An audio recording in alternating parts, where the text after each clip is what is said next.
Verdi Sambo, di mana dalam rumusan salah satu unsur pasal 340 KUHP ada unsur dengan sengaja. Unsur dengan sengaja membuat unsur subjektif atau unsur objektif sebagai berikut. 1. Unsur subjektif dengan sengaja. Secara umum, Zainal Abidin Pare dalam buku Hukum Pidana 1 halaman 240 menjelaskan, unsur dengan sengaja artinya perbuatan itu harus disengaja dan kesengajaan itu harus timbul seketika itu juga. Karena sengaja yang dimaksud dalam pasal 30 KUHP adalah suatu perbuatan yang disengaja untuk menghilangkan nyawa orang lain yang berbentuk dengan direncanakan terlebih dahulu. Bahkan secara umum, sarjana hukum telah menerima 3 bentuk sengaja, yaitu 1. Sengaja sebagai niat, 2. Sengaja sebagai insaf akan kepastian, dan 3. Sengaja insaf akan kemungkinan. Bahwa selain itu dikenal dalam 3 corak atau tindakan maksud sengaja, yaitu dengan sengaja sebagai maksud, yaitu bahwa perbuatan pelaku memang bertujuan untuk menimbulkan akibat yang dilarang tersebut. Dengan sengaja sebagai sadar kepastian, yaitu bahwa akibat perbuatan pelaku tersebut mempunyai 2 akibat, yaitu akibat yang memang dituju pelaku dan akibat yang sebenarnya tidak diinginkan tetapi pasti terjadi dalam mencapai tujuan pelaku tersebut. Dengan sengaja sebagai sadar kemungkinan, yaitu bahwa sesuatu hal yang semula hanya merupakan hal yang mungkin terjadi tetapi kemudian benar-benar terjadi.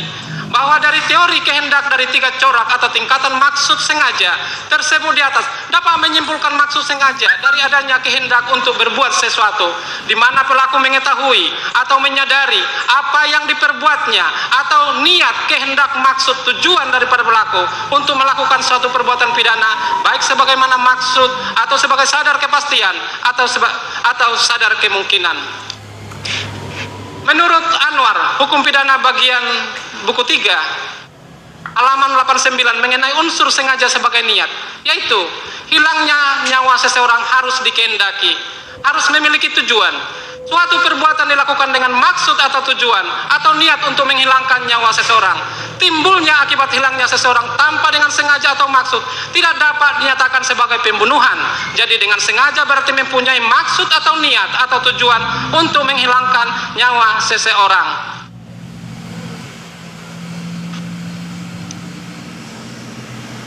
Kesengajaan merampasnya orang itu dilakukan setelah timbulnya niat orang lain, unsur yang menunjukkan bahwa merampas nyawa orang itu merupakan perbuatan positif sekalipun dengan perbuatan yang kecil. Kejahatan berupa kesengajaan menghilangkan nyawa orang lain dalam pengertiannya yang umum tentang kejahatan mana pembentuk undang-undang.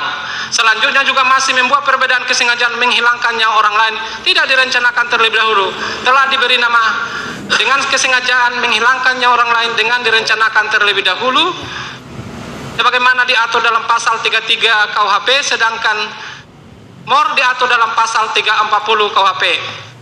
Kami langsung kepada fakta hukum, bahwa dari pengertian dengan sengaja tersebut di atas, apabila dihubungkan dengan keterangan saksi-saksi yang barang bukti petunjuk surah ahli yang terungkap dalam persidangan merupakan fakta-fakta hukum yang bersumber dari keterangan antara lain sebagai berikut.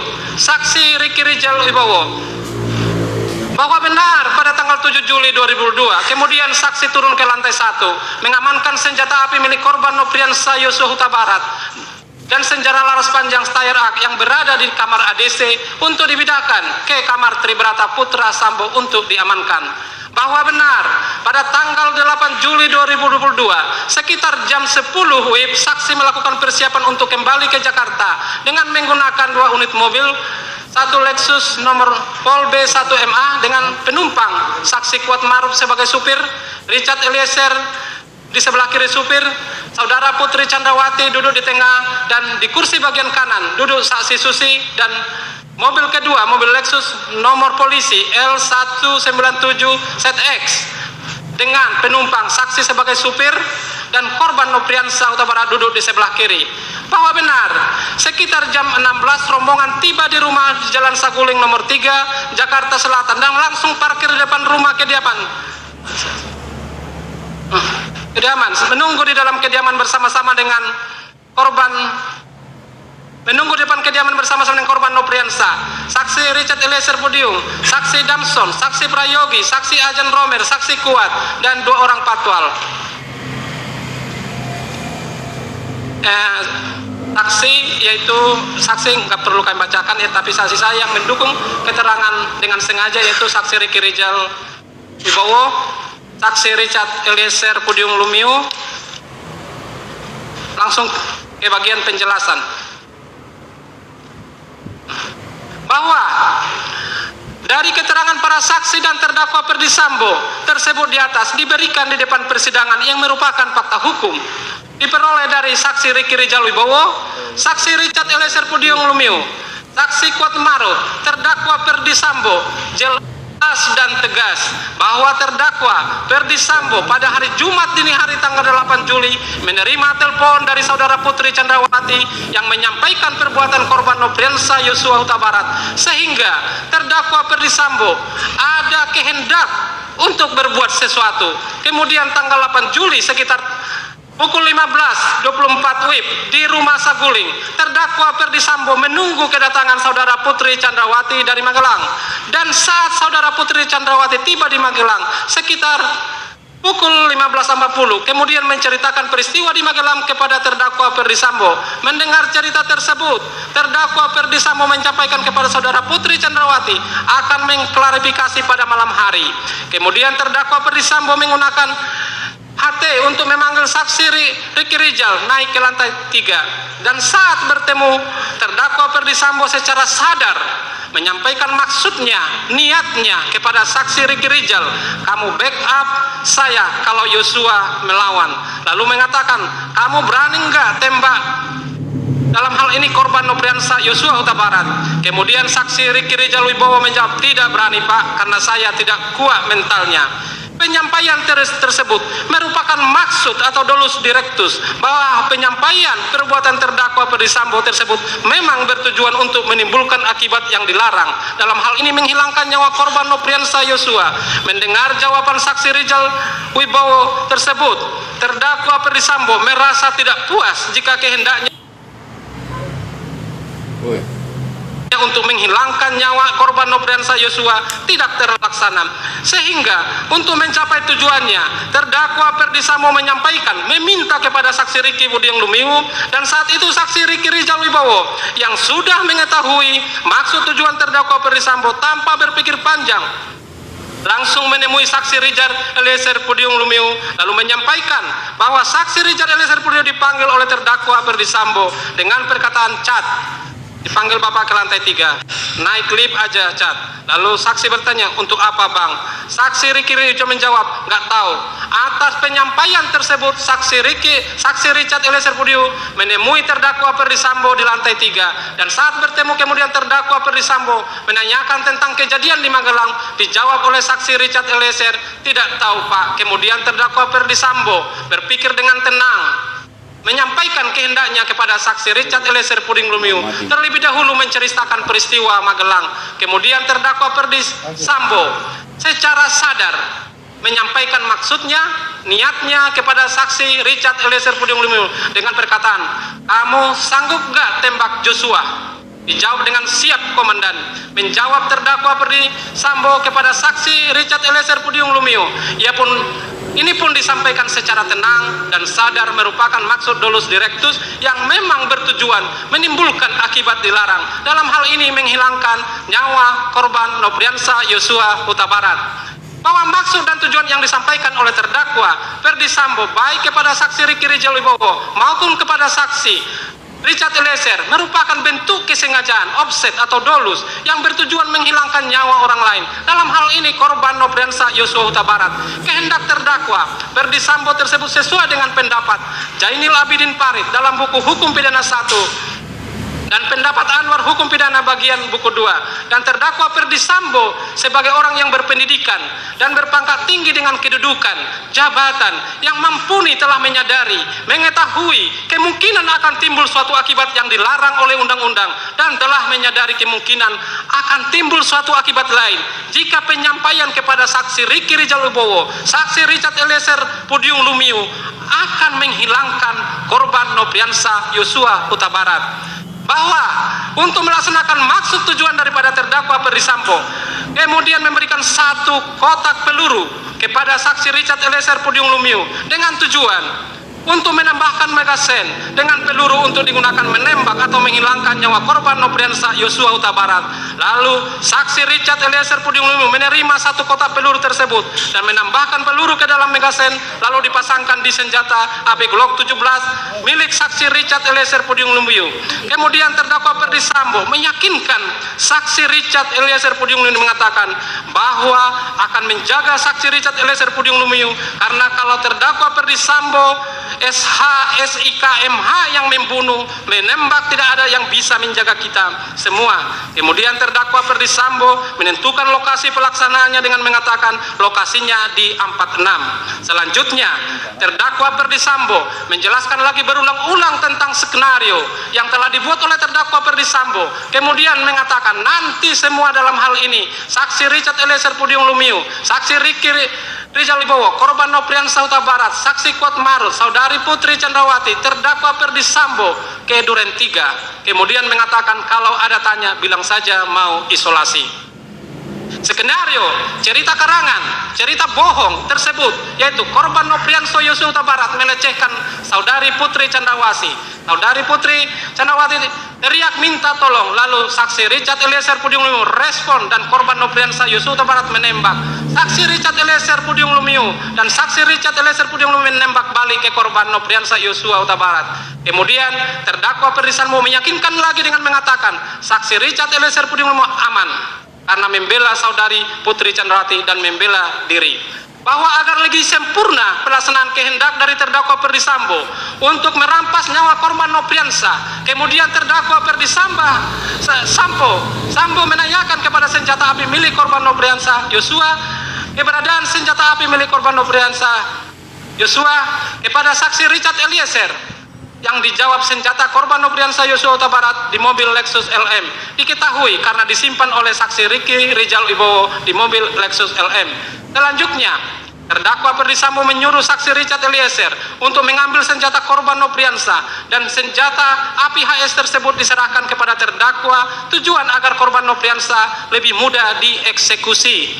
Bahwa pelaksanaan kehendak, maksud dan tujuan telah disusun oleh terdakwa Ferdi Sambo dengan rapi, terungkap dalam persidangan, merupakan fakta hukum berdasarkan keterangan yang dikemukakan oleh saksi Richard Eliezer, saksi Ricky Rizal, saksi Kuat Maruf, saudara Putri Candrawati menerangkan bersama-sama ke rumah Duren 346 menggunakan mobil Lexus LM dengan posisi saksi Ricky Rizal sebagai supir, korban Nofriansah Huta Barat duduk di samping supir, saudari Putri Candrawati di tengah, dan di belakang Richard Eliezer Pudium Lumiu bersama saksi Kuat Maruf. Sesampainya di rumah Duren 3, saksi Richard Eliezer Pudium Lumiu, saksi Ricky Rizal Wibowo, saksi Kuat Maruf, saksi Putri Candrawati turun dari mobil, lalu saksi Kuat Maruf dan saudara Putri Candrawati masuk ke dalam rumah Duren 346 melalui pintu garasi, melewati pintu dapur, sedangkan korban Nofriansah Yosua Huta Barat bersama-sama saksi Ricky Rizal tetap tinggal di taman samping rumah. Bahwa tidak berapa lama kemudian terdakwa Ferdi Sambo datang lalu masuk ke dalam rumah melalui garasi, melalui pintu dapur, dan saat di dalam rumah terdakwa Ferdi Sambo bertemu dengan saksi Kuat Maruf, kemudian meminta saksi Kuat Maruf untuk memanggil saksi Ricky Rizal Wibowo dan korban Nofriansah Yosua Huta Barat, sehingga tanpa berpikir lagi saksi Kuat Maruf langsung mendatangi dan memanggil saksi Ricky Rizal dan korban Nofriansah Yosua yang berada di taman dan memberitahu jika dipanggil oleh terdakwa Ferdi Sambo, sehingga korban Nofriansah Yosua Huta Barat berjalan paling depan masuk ke dalam rumah melalui garasi dan pintu dapur diikuti oleh saksi Rizal Wibowo dan saksi Kuat Maruf. Bahwa pada saat Kuat Maruf memanggil saksi Ricky Rizal Wibowo dan korban Nofriansah Yosua Huta Barat, saksi Richard Eliezer Pudium Lumiu yang berada di lantai 2 turun ke lantai 1 dan bertemu dengan terdakwa Ferdi Sambo. Saat itu terdakwa Ferdi Sambo meminta saksi Richard Eliezer Pudium Lumiu dengan mengatakan kokang senjatamu. Bahwa ketika korban Nofriansah Yosua Huta Barat dan saksi Ricky Rizal Wibowo masuk, terdakwa Ferdi Sambo memanggil korban Nofriansah Yosua Huta Barat dan saksi korban Nofriansah Yosua Huta Barat mendekat. Terdakwa Ferdi Sambo langsung memegang leher korban Nofriansah Yosua Huta Barat, menyuruh berlutut hingga korban Nofriansah Yosua Huta Barat terhempas berada di depan terdakwa Perdisambo sambil membungkukkan badan, sambil mengatakan ada apa ini. Dan saat itu juga terdakwa Perdisambo berteriak ke arah saksi Richard Eliezer Pudium Lumiu, dan seketika juga berteriak dengan suara keras kepada saksi Richard Eliezer dengan perkataan, "Woi, kamu tembak, kau tembak cepat, cepat woi, kau tembak." Saksi Richard Eliezer Pudium Lumiu mendengar aba-aba terus langsung menembakkan senjata api yang dipegangnya ke arah korban Nopriansah Yosua Huta Barat sebanyak 3 kali atau 4 kali. Tembakan yang mengenai tubuh korban Nopriansah Yosua Huta Barat hingga terjatuh tertelungkup sambil mengerang kesakitan. Dan berdasarkan keterangan saksi Richard Eliezer Pudium Lumiu, terdakwa Perdisambo seketika itu juga menghampiri tubuh korban Nopriansah Yosua Huta Barat yang sudah tertelungkup dengan menggunakan sarung tangan hitam, menggenggam senjata api, menembakkan ke arah tubuh korban hingga korban Nopriansah Yosua Huta Barat meninggal dunia. Setelah itu, terdakwa Perdisambo jongkok di depan tangga sambil menembak berkali-kali ke arah tembok di atas tangga, lalu membalikkan badan sambil berjongkok menembak berkali-kali ke arah plafon di atas televisi guna menciptakan seolah-olah telah terjadi tembak menembak. Kemudian senjata api yang telah digunakan dilap oleh terdakwa Perdisambo guna menghilangkan jejak sidik jari terdakwa Perdisambo, lalu diletakkan di tangan kiri korban Nopriansah Yosua Huta Barat dengan maksud seolah-olah telah terjadi tembak menembak yang mengakibatkan korban Nopriansah Huta Barat tertembak dan meninggal dunia. Bahwa saat kejadian penembakan terhadap korban Nopriansah yang dilakukan oleh saksi Richard Eliezer membuat saudara Putri Chandrawati menangis di dalam kamar yang tidak jauh dari posisi terletaknya korban Nopriansah Yosua Huta Barat. Bahwa kemudian terdakwa Perdisambo yang tadinya keluar rumah kembali lagi ke dalam menjemput saudari Putri Chandrawati dan membawa keluar dan diantar ke rumah Saguling oleh saksi Ricky Rijal Wibowo. Bahwa keterangan daripada saksi Ricky Rijal Wibowo, saksi Richard Eliezer Pudium Lumiu, saksi Kuat Maruf, terdakwa Perdisambo tersebut di atas didukung dan bersesuaian dengan keterangan saksi Ajam Romer, saksi Prayogi Iktara Wikaton, dan saksi Ahmad Syahrul Ramadal yang berikan di persidangan dengan keterangan sebagai berikut. Dianggap dibacakan. 5.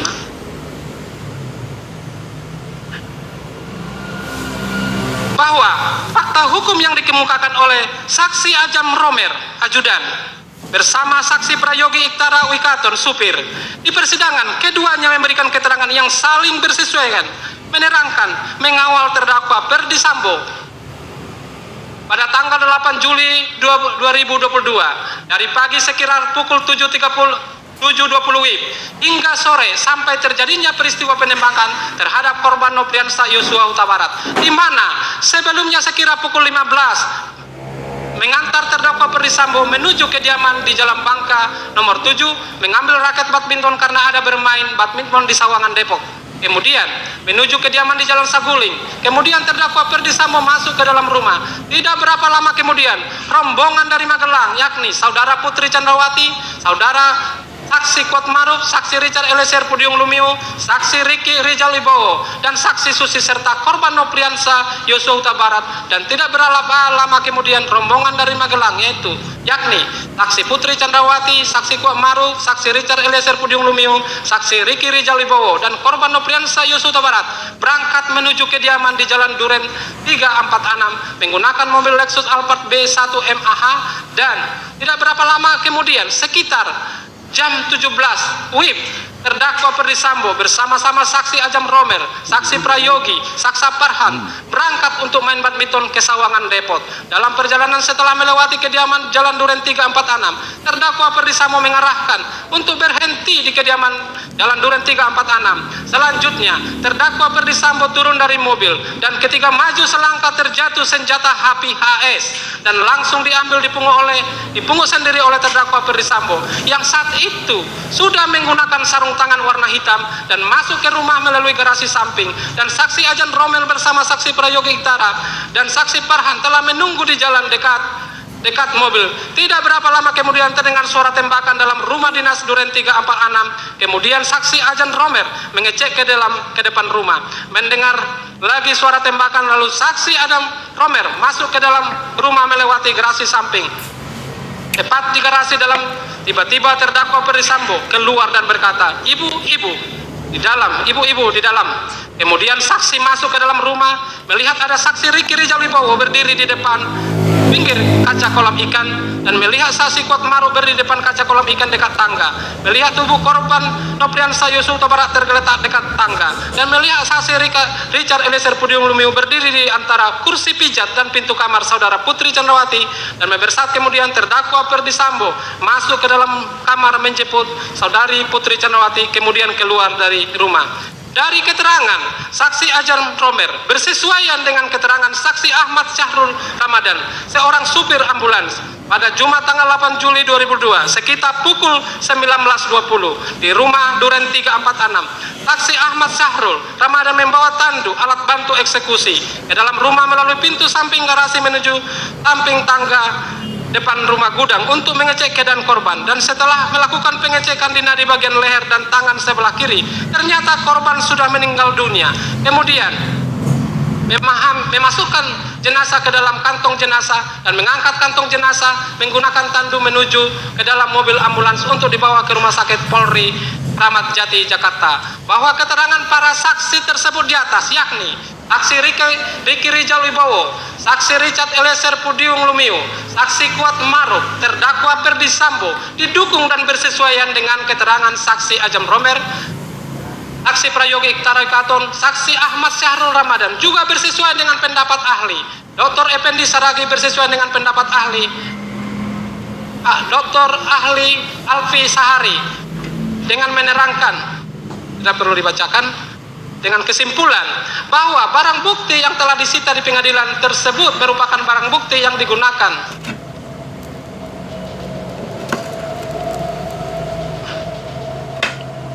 bahwa ahli mengatakan dalam hukum pidana perlu dipahami mengenai perbuatan yang mencocoki rumusan delik dan mengisyaratkan ada perbuatan yang dapat dipidana dalam pasal 340 KUHP sebagai bersandar deliknya adalah merampas nyawa, dan kesalahan harus dimaknai sebagai deskriptif normatif dalam praktek pengadilan digunakan akan gampang menilai kesalahan yang dimaknai sebagai willen and witten yang melekat pada asus reusnya secara deskriptif normatif terpenuhi dalam rumusan delik sengaja, dan perencanaan adalah pemberatan dalam pembunuhan biasa.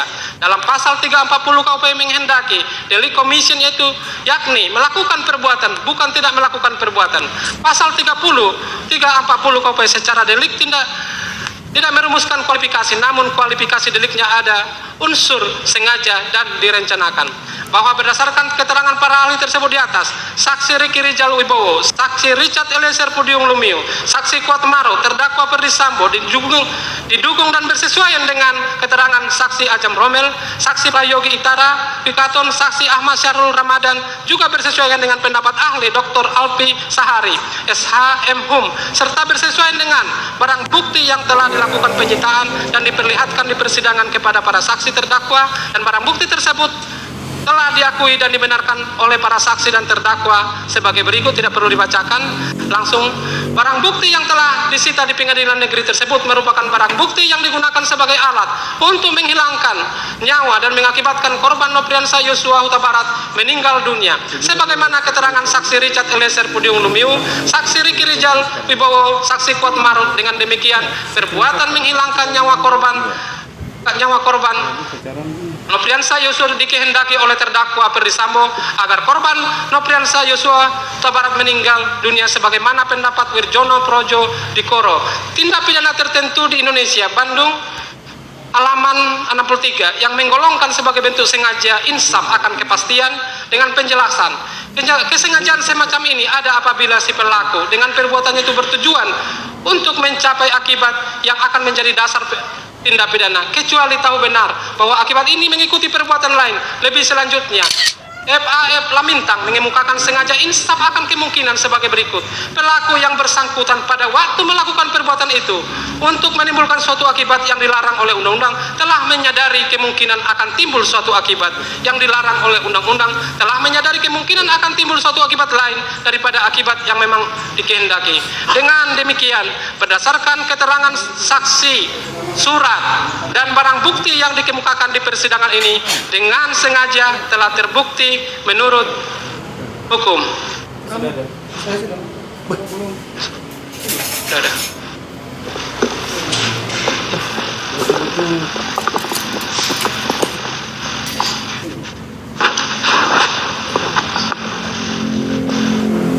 AD3, unsur dengan rencana terlebih dahulu. Tindakan yang dilarang ialah merampas nyawa orang lain. Caranya merampas itu tidak disebutkan.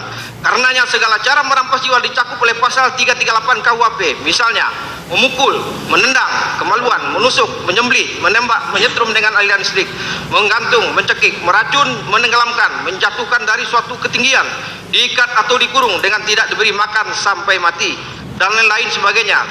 Tindakan ini harus merupakan tindakan yang spontan atau setidaknya dapat digolongkan spontan. Dengan perkataan lain, bukan sesuatu yang setelah dipikir-pikir, ditimbang-timbang untung atau ruginya dan cara-cara pelaksanaannya dengan waktu yang cukup.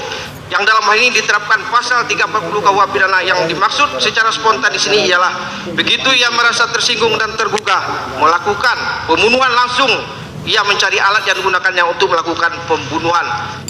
Jadi tidak pakai pikir-pikir dulu secara tenang untung atau ruginya atau cara pelaksanaannya. Karena pasal 338 KUH pidana ini adalah tindak pidana material yang berarti harus terjadi matinya orang lain itu. Timbul masalah waktu antara tindakan itu dengan akibat matinya orang lain itu. Jawabnya dipecahkan melalui ajaran sebab akibat. Dalam hal ini tindakan yang melawan hukum itu harus benar-benar dikehendaki si petindak. Dan justru tindakan itulah yang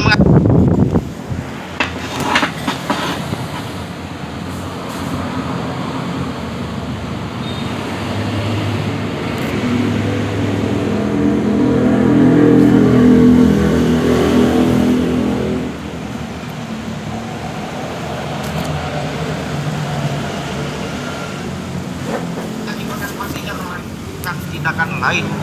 Inti dari pasal ini adalah pembunuhan. Pasal 338 KUH pidana. Karenanya kendati hanya pasal 340 KUH pidana yang didakwakan, tetapi ternyata tidak terbukti keadaan dengan rencana terlebih dahulu, maka kepada si petindak tetap diterapkan pasal 338 KUH pidana. Dengan rencana terlebih dahulu dipandang ada jika si petindak dalam suatu waktu yang cukup telah memikirkan serta menimbang-nimbang dan kemudian menentukan waktu, tempat, cara atau alat dia akan digunakan untuk pembunuhan tersebut. Dalam hal ini dapat juga telah terfikirkan olehnya akibat dari pembunuhan itu ataupun cara-cara lain, sehingga orang lain tidak dengan mudah mengetahui bahwa dialah pembunuhnya.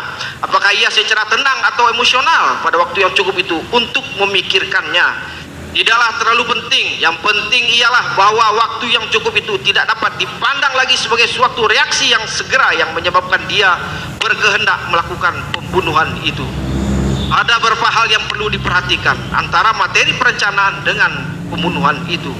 Yang pertama ialah bahwa materi perencanaan itu, misalnya hari yang ditentukan untuk pelaksanaan, cara, alat atau tempat tidak harus tepat terjadi. Misalnya hari Senin, ia menimbang-nimbang, berpikir-pikir dan menentukan caranya, yaitu bahwa pembunuhan akan dilakukan hari Kamis berikutnya. Ternyata dipercepat pada hari Rabu, tidak mengurangi pengertian dengan rencana terlebih dahulu. Semula direncanakan akan membunuh dengan pisau, ternyata dilakukan dengan pistol, juga tidak mengurangi pengertian dengan rencana tersebut. Yang kedua ialah jika terdapat kekeliruan mengenai sasaran, misalnya dia merencanakan membunuh B, ternyata X yang terbunuh karena mengira X adalah B, maka kejadian itu tidak mengurangi kehendak si petindak untuk membunuh seseorang lain dan juga tidak mengurangi rencananya untuk membunuh orang lain. Pasal 340 ini juga tidak menyebutkan orang tertentu yang akan dirampas jiwanya, melainkan hanya menentukan seseorang lain. Penyertaan terhadap pembunuhan berencana hanya dapat terjadi jika peserta itu mengetahui bahwa si pelaku utama itu telah mempunyai rencana terlebih dahulu. Sehubungan dengan pembunuhan berencana ini, mari kita lihat intisari masalah dan putusan yang terdapat di buku Law Report halaman 72, duduk perkara. Pada hari Sabtu tanggal 30 Oktober 1971 jam 9 pagi di lingkungan Sakaleng Wanua Doping, terdakwa LP pergi ke sawah Lanongkeng dengan membawa badik atau keris dengan rencana untuk membunuh Lanongkeng. Ketika dilihat bahwa Lanongkeng ada sementara memotong padi, terdakwa mendekatinya dengan badik yang sudah terunus serta menikamnya tepat kena pada dada antara tulang rusuk dengan tulang selangka, dan semalam Lanongkeng meninggal dunia. Pertimbangan dan putusan pengadilan, perbuatan terdakwa termasuk tindak pidana tercantum dalam pasal 340 KUH pidana. Terdakwa termasuk tindak pidana, kami ulangi, junto pasal 2 ayat 1 Undang-Undang nomor 12 tahun 2051, terdakwa dinyatakan bersalah melakukan pembunuhan dengan direncanakan. Dari jalan cerita tersebut jelas terlihat cukupnya waktu bagi terdakwa untuk berpikir dan menimbang-nimbang pembunuhan yang akan dilakukan, yaitu setidak-tidaknya selama perjalanannya menuju tempat kerja sang korban. Sekaligus juga terlihat bahwa tidak ada alasan untuk memandang bahwa pembandingan itu adalah suatu reaksi spontan karena suatu goncangan jiwa yang disebabkan suatu aksi dari sang korban. Selanjutnya perlu juga diperhatikan bahwa waktu yang dibutuhkan untuk berpikir atau menimbang-nimbang itu tidak boleh terlalu lama atau tidak sampai merubah rencana yang sudah ditetapkan semula. Sebagai ilustrasi, diperhatikan dari kasus tersebut. Nyonya dari si A terkadang sadar atau terkadang sinting. Nyonya dari si B selalu waras. Suatu ketika mereka berdua sama-sama sangat benci kepada suami masing-masing. Untuk itu mereka berencana bahwa seminggu yang akan datang Nyonya A akan membunuh B, yaitu suami Nyonya B, dan Nyonya B harus membunuh A, yaitu suami Nyonya A. 3 hari setelah itu Nyonya berbaik dengan suaminya, bahkan kecintaannya melebihi dari yang sudah-sudah. Tanpa saya tahu Nyonya B, ternyata seminggu setelah perjanjian atau perencanaan mereka itu, Nyonya A membunuh B. Kemudian Nyonya A memanggil Nyonya B ke rumahnya dan menyuruh membunuh A yang sedang tidur sesuai dengan rencana mereka. Dalam hal ini diberitahukan pula bahwa Nyonya A telah membunuh B. Nyonya B menolak, tetapi karena diancam akan dibunuh oleh Nyonya A jika tidak mau membunuh A, maka terpaksa Nyonya B melaksanakan pembunuhan itu. Dalam hal ini tidaklah dapat lagi dipandang bahwa perencanaan itu masih tetap melekat pada Nyonya B. Bahkan Nyonya B dapat berlindung kepada pasal 48. Bahwa selanjutnya perlu juga diperhatikan putusan Hof Amsterdam 19 November 1942 yang berbunyi, pertimbangan dan pemikiran yang tenang sebagaimana disyaratkan untuk rencana terlebih dahulu adalah kebalikannya dari perbuatan yang dilakukan karena perasaan amarah dan emosi yang timbul dengan tiba-tiba, yang dialami oleh pelaku dengan sekonyong-konyong dan yang telah mendorongnya untuk memasukkan perbuatan dengan seketika. Rencana terlebih dahulu dapat dilakukan juga dalam suatu keadaan ketegangan saraf dan kekacauan perasaan akibat hancurnya perkawinan pelaku. Keadaan hati nurani yang demikian tidak menutup adanya pertimbangan dan pemikiran yang tenang dan melaksanakan rencana untuk membunuh orang lain. KUHP dilengkapi alias Hogarat oleh Sunarto Sudibroto, Sarjana Hukum, bahwa berdasarkan pengertian dengan rencana terlebih dahulu tersebut di atas, apabila dihubungkan dengan fakta hukum yang terungkap dalam persidangan berdasarkan keterangan yang diungkap oleh saksi-saksi sebagai berikut, yang keterangannya lengkap termuat dalam surat tuntutan ini yang dianggap dibacakan. Saksi Ricky Rizal Wibowo, keterangan saksi Richard Eliezer Pudihang Lumiu, keterangan saksi Kuat Maruf, dan keterangan terdakwa Ferdy Sambo sendiri.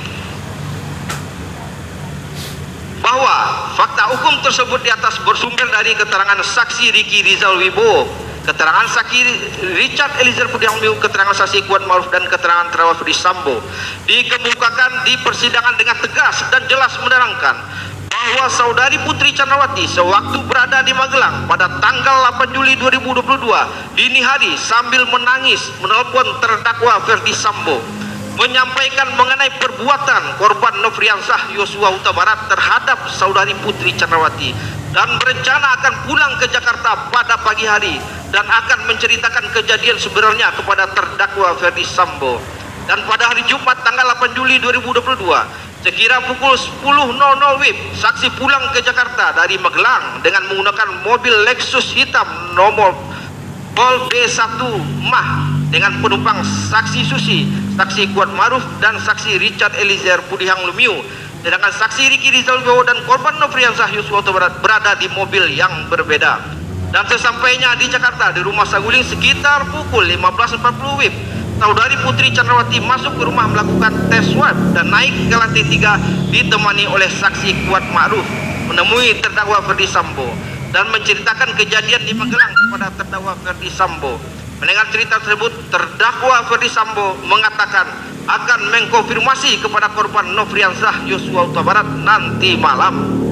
Kemudian terdakwa Ferdy Sambo mulai merencanakan dengan memikirkan serta menimbang-nimbang dan kemudian menentukan waktu, tempat, cara atau alat yang akan digunakan untuk pembunuhan tersebut. Keadaan tersebut sesuai dengan putusan Hof Amsterdam 19 November 1942 dengan mengemukakan perencanaan tersebut dilandasi dengan pertimbangan dan pemikiran yang tenang sebagaimana disyaratkan untuk rencana terlebih dahulu adalah kebalikannya dari perbuatan yang dilakukan karena perasaan amarah dan emosi yang timbul dengan tiba-tiba yang dialami oleh pelaku dengan sekonyong-konyong dan yang telah mendorongnya untuk melakukan perbuatan itu dengan seketika. Rencana terlebih dahulu dapat dilakukan juga dalam suatu keadaan ketegangan saraf dan kekacauan perasaan akibat hancurnya perkawinan pelaku. Keadaan hati nurani yang demikian tidak menutup adanya pertimbangan dan pemikiran yang tenang dan melaksanakan rencana untuk membunuh orang lain. KUHP dilanggapi harus ugaran oleh Sunarto Subrito Sarjana Hukum. Kemudian terdakwa Ferdi Sambo dengan menggunakan HT memanggil saksi Ricky Rizal Wibowo ke lantai 3 untuk melaksanakan kehendaknya, dan saat bertemu terdakwa Ferdi Sambo secara sadar menyampaikan maksudnya atau niatnya kepada saksi Ricky Rizal Wibowo, backup saya kalau Yosua melawan, lalu mengatakan, kamu berani nggak tembak dia, dalam kurung dalam hal ini korban Nofriansah Yosua Huta Barat. Kemudian saksi Ricky Rizal Wibowo menjawab, tidak berani Pak, karena saya tidak kuat mentalnya Pak. Mendengar jawaban saksi Ricky Rizal Wibowo tersebut, terdakwa Ferdi Sambo merasa tidak puas jika kehendaknya untuk menghilangkan nyawa korban Nofriansah Yosua Huta Barat tidak terlaksana. Sehingga untuk mencapai tujuan rencananya, lalu terdakwa Ferdi Sambo menyampaikan kepada saksi Ricky Rizal Wibowo untuk memanggil saksi Richard Eliezer Pudihang Lumiu, dan saat itu saksi Ricky Rizal Wibowo yang sudah mengetahui maksud dan tujuan terdakwa Ferdi Sambo tanpa berpikir panjang langsung menemui saksi Richard Eliezer Pudihang Lumiu, lalu menyampaikan bahwa saksi Richard Eliezer Pudihang Lumiu dipanggil oleh terdakwa Ferdi Sambo dengan perkataan, Cat, dipanggil Bapak ke lantai 3, naik lift aja Cat. Lalu saksi Richard Eliezer Pudihang Lumiu bertanya, untuk apa Bang? Saksi Ricky Rizal Wibowo kemudian menjawab, nggak tahu. Atas penyampaian tersebut, saksi Richard Eliezer Pudihang Lumiu menemui terdakwa Ferdi Sambo di lantai 3, dan saat bertemu kemudian terdakwa Ferdi Sambo menanyakan tentang kejadian di Magelang. Yang dijawab oleh saksi Richard Eliezer Pudihang Lumiu, tidak tahu Pak. Kemudian terdakwa Ferdi Sambo berpikir dengan tenang menyampaikan rencananya kepada saksi Richard Eliezer Pudihang Lumiu yang terlebih dahulu menceritakan peristiwa Magelang. Kemudian terdakwa Ferdi Sambo secara sadar dan tenang menyampaikan maksudnya atau niatnya kepada saksi Richard Eliezer Pudihang Lumiu dengan perkataan, kamu sanggup gak tembak Joshua? Dijawab, siap Komandan. Bahwa untuk melaksanakan maksud tujuan terdakwa Ferdi Sambo kemudian memberikan alat berupa satu kotak peluru kepada saksi Richard Eliezer Pudihang Lumiu untuk menambahkan magazin dengan peluru untuk digunakan menembak atau menghilangkan jiwa korban Nofriansah Yosua Huta Barat. Lalu saksi Richard Eliezer Pudihang Lumiu menerima satu kotak peluru tersebut dan menambahkan peluru ke dalam magazinnya, lalu dipasangkan di senjata api Glock 17 milik saksi Richard Eliezer Pudihang Lumiu. Kemudian terdakwa Ferdi Sambo meyakinkan saksi Richard Eliezer Pudihang Lumiu dengan mengatakan bahwa akan menjaga saksi Richard Eliezer Pudihang Lumiu, karena kalau terdakwa Ferdi Sambo yang bunuh, tidak ada yang bisa menjaga kita semua. Dalam hal ini terdakwa Ferdi Sambo telah terpikirkan olehnya akibat dari pembunuhan itu ataupun cara-cara lain sehingga orang lain tidak dengan mudah mengetahui bahwa dialah pembunuhnya. Kemudian menentukan waktu, tempat atau lokasi pelaksananya dengan mengatakan lokasinya di 46. Selanjutnya terdakwa Ferdi Sambo membuat skenario atau cerita karangan atau cerita bohong dan dijelaskan secara berulang-ulang kepada saksi Richard Eliezer Pudihang Lumiu dengan skenarionya, yaitu Nofriansah Yosua Huta Barat melecehkan saudari Putri Cenrawati dan saudari Putri Cenrawati teriak minta tolong. Lalu saksi Richard Eliezer Pudihang Lumiu respon dan Nofriansah Yosua Huta Barat menembak saksi Richard Eliezer Pudihang Lumiu. Nah, saksi Richard Eliezer Pudihang Lumiu menembak balik ke korban Nofriansah Yosua Huta Barat. Kemudian terdakwa Ferdi Sambo meyakinkan lagi dengan mengatakan saksi Richard Eliezer Pudihang Lumiu aman karena membela saudari Putri Cenrawati dan membela diri. Kemudian terdakwa Ferdi Sambo mengatakan nanti kami semua, dalam hal ini saksi Richard Eliezer Pudihang Lumiu, saksi Ricky Rizal Wibowo, korban Nofriansah Yosua Huta Barat, saksi Kuat Maruf, saudari Putri Cenrawati, terdakwa Ferdi Sambo pergi ke Duren 3 kemudian mengatakan kalau ada yang tanya bilang saja mau isolasi. Bahwa agar lebih sempurna pelaksanaan rencana atau kehendak dari terdakwa Ferdi Sambo untuk merampas nyawa korban Nofriansah Yosua Huta Barat, kemudian terdakwa Ferdi Sambo menanyakan keberadaan senjata korban Nofriansah Yosua Huta Barat kepada saksi Richard Eliezer Pudihang Lumiu Yang dijawab, senjata korban Nofriansah Yosua Huta Barat berada di mobil Lexus LM. Dalam kurung diketahui karena disimpan oleh saksi Ricky Rizal Wibowo di mobil Lexus LM. Selanjutnya terdakwa Ferdi Sambo menyuruh saksi Richard Eliezer Pudiang Lumiu untuk mengambil senjata korban Nofriansah Yosua Huta Barat dan senjata api HS tersebut diserahkan kepada terdakwa Ferdi Sambo. Tujuannya agar korban Nofriansah Yosua Huta Barat lebih mudah untuk dieksekusi. Bahwa pelaksanaan rencana atau kehendak, maksud dan tujuan telah disusun oleh terdakwa Ferdi Sambo dengan sistematis, terungkap dalam persidangan, merupakan fakta hukum berdasarkan keterangan yang dikemukakan oleh